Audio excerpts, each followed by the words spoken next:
बिस्मिल्लाहिर्रहमानिर्रहीम। मैं हूं अदील सादिक एडवोकेट। आज का जो हमारा टॉपिक है वो है कैंसलेशन ऑफ एफआईआर, यानी कि मुकदमे का अखराज। इसको कैंसलेशन रिपोर्ट भी कहते हैं और इसको नेगेटिव रिपोर्ट भी कहते हैं। जो legal provision cancellation of report को डील करती हैं वो पुलिस रूल 1934 का चैप्टर 24 है, रूल 7 है, चैप्टर 25 है पुलिस रूल का, रूल 7 और रूल 57 जो है वो है।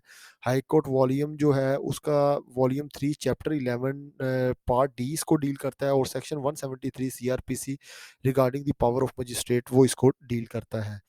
हम जो बात करेंगे चैप्टर 24 रूल 7 की, पुलिस रूल 1934, इसमें ग्राउंड ऑफ कैंसलेशन जो है केस वो बयान की गई है। अगर दौरान तफ्तीश ये बात आईओ जो है वो सेंसिटाइज करे कि इस मुकदमे की बाबत तफ्तीश किसी और जोरिस्डिक्शन में प्रॉपर हो सकती है या किसी और डिपार्टमेंट की इन्वेस्टिगेशन बनती है, तो देन वो जिस जगह पर एफआईआर दर्ज हुई हुई है वहाँ से वो एफआईआर को खारिज किया जाएगा, और थ्रू एसपी जो है मुतलका डिपार्टमेंट को वो फाइल जो है वो सेंड कर दी जाएगी।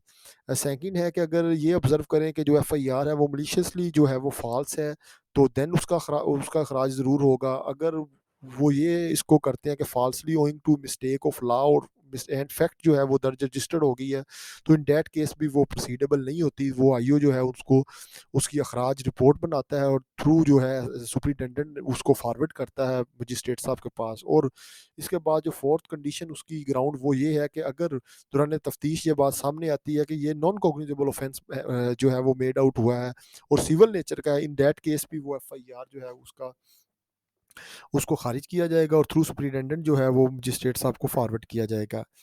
अब जो सेकंड है वो है रूल जो है चैप्टर 25 का सब रूल 7 है, उसमें ये एक ग्राउंड है कि अगर जो जो एफआईआर है वो एक पुलिस स्टेशन से दूसरे पुलिस स्टेशन जो है वो ट्रांसफ़र हो, तो इस सूरत हाल में भी जो पहले पुलिस स्टेशन में एफआईआर दर्ज है वहाँ से उसको खराज किया जाएगा। इसकी मिसाल ये है कि अगर किसी थाने में ऑफेंस जो है वो रिपोर्ट करवाया गया लेकिन वो उस थाने की जुरिस्डिक्शन में ऑफेंस हुआ ही ना हो, तो फिर वो वहाँ पर उसको खारिज किया जाएगा और थ्रू जो है वो सुप्रिटेंडेंट साहब उसको मुतलका थाने में जो है वो रेफ़र किया जाएगा और वहाँ पर दोबारा फ्रेश मुकदमा होगा।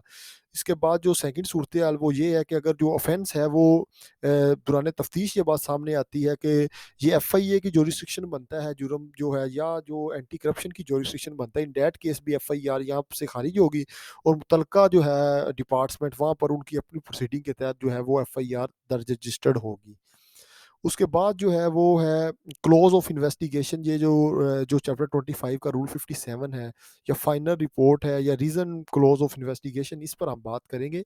ये बड़ा जो है वो इम्पोर्टेंट चीज़ है कि ये जिसको हम अदम पता कहते हैं, अदम पता जो है वो आपका जो चालान है वो सबमिट करवा दिया गया है। तो इसमें ये सूरत हाल है कि अगर पुलिस जो है वो दौरान तफ्तीश जो है वो अपनी फुल कोशिश करती है लेकिन वो ट्रेस नहीं मुलजमान को कर सकी, और कोई इस पर मज़ीद तफ्तीश वो अपनी तमाम जो एफर्ट्स के बाद मज़ीद तफ्तीश नहीं हो सकती, तो दैन वो एक फ़ाइनल रिपोर्ट जो है वो तैयार करते हैं और उस फाइनल रिपोर्ट में जो है वो रीज़न बयान करते हैं कि जो उन्होंने स्टेप्स उन्होंने लिए होते हैं उनको डिस्कस करते हैं, और ये कंप्लेनेंट को इस बाबत भी इन्फॉर्म करते हैं कि हमारी तरफ से ये मैक्सिमम ये स्टेप लिए गए हैं, लेकिन जो मुलजमान है वो हमसे ट्रेसेबल सूरत हाल ही हमारे पास नहीं रही। फिर वो जो है वो उस चीज़ को फाइनल रिपोर्ट को सबमिट करते हैं और उसमें जो दो मेजर चीज़ें होती हैं उनको भी डिस्कस करते हैं कि क्या ये ऑफेंस मेड आउट हुआ है या नहीं हुआ, इस पर भी वो अपनी राय देते हैं। अगर हुआ है तो सेकंड चीज़ वो कहते हैं कि क्या ये ट्राइबल है या नहीं है,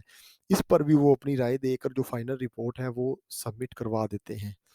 तो ये भी एक किस्म की फाइनल रिपोर्ट ही होती है, इसको भी कैंसलेशन ही कंसीडर किया जाता है और उसकी ही ये किस्म है।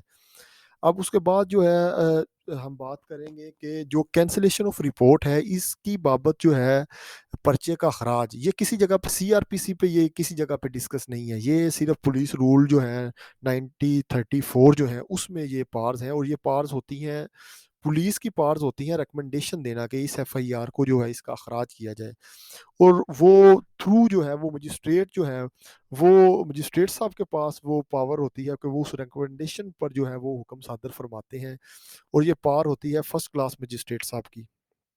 एंड सेकंड क्लास और जो क्लास थर्ड होते हैं मजिस्ट्रेट साहब, उनकी ये पावर में शामिल नहीं होता।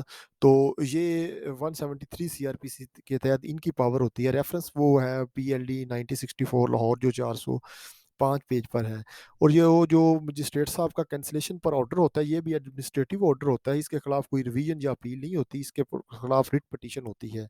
और जो एडमिनिस्ट्रेटिव जो पावर्स होती हैं, अगर एफआईआर जो का अखराज हो जाए, इसके बाद कोई सेम फैक्ट्स पर मुश्तमिल इस्तगासा हो, तो जब उस इस्तगासा में मुलजमान की तलबी हो जाएगी, तो देन ये जो ऑर्डर है एफआईआर के रिलेटेड, तो ये ऑटोमेटिकली जो है वो यही समझा जाएगा कि ये ख़त्म हो गया है। Thank you very much. आज का जो हमारा लेक्चर है वो मुकम्मल हुआ। पेशेंट हेयरिंग के लिए आप सबका बहुत बहुत शुक्रिया।